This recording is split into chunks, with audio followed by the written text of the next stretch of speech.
Hey everyone, the story I have for you today is about a school lockdown. This is a story about a little boy named David who used to live in a boarding school. He was only 13 years old when this incident happened to him.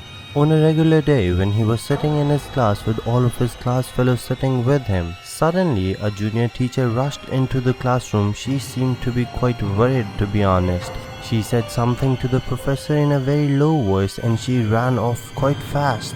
The professor ended his lectures for the whole day right then and there. He told all the students that something very bad had happened in the building next from the school, and for this reason school got locked down. Not any teacher nor any students, no one was allowed to go out from the school or the hostel. In reality, there was a serial killer in the building next from the school who had killed some innocent people. The scary part was that he was roaming around the school. In fact, this was the exact reason why the police raided the whole school. The police had put strict orders to the principal and told him to keep the school in a lockdown until they had caught the serial killer. Another strange thing was that whoever was the victim of this serial killer's merciless killings had their left arm missing from their body. The school janitor had told this story to a senior teacher of the school who told this story to the whole class. This made each and every student quite scared because they were little kids living far away from their parents. They all got very upset after hearing this. While all of this was happening around, in the midst of it all, something strange was happening to David as well. Ever since this lockdown started, every night he heard a man screaming in the backyard of his room. Very surprisingly, no one but only David could hear these voices. When he told all of his friends about the voices he heard, they actually thought he was just making them scared, so all of them just laughed it away. One night when David was asleep, he heard the same screams once again. This time he dared and gathered all the courage that he had to enter the backyard of his room. He saw a lot of blood on the grass. He curiously followed the blood. His heart was beating faster and faster with time. The white sneakers that he was wearing had turned red with blood. He had never seen this much blood in his whole life. At the end of the stretch, he saw a sack near God's quarter. The sack was colored red with blood. The blood was still dripping out of it. After seeing this, David started to walk towards the headmaster of the hostel to tell him all of this. All kinds of thoughts were crossing David's head at that time.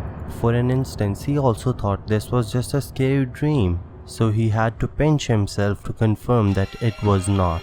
And this was actually happening. Just as he started walking, he thought he heard a voice from the sack. And when he looked back, he could not believe his eyes. He saw a hand coming out of the sack and coming towards him. David's heart started racing at this point.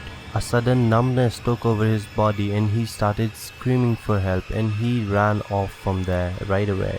When he was running from there, he thought that the sack was full of arms of the people who the serial killer had killed and whose arms were missing. He looked back once again and he saw that all the hands were coming towards him, and he started screaming for help even louder. After all, he was running at his fullest. After hearing his screams for help, the teachers and the principal of the hostel woke up.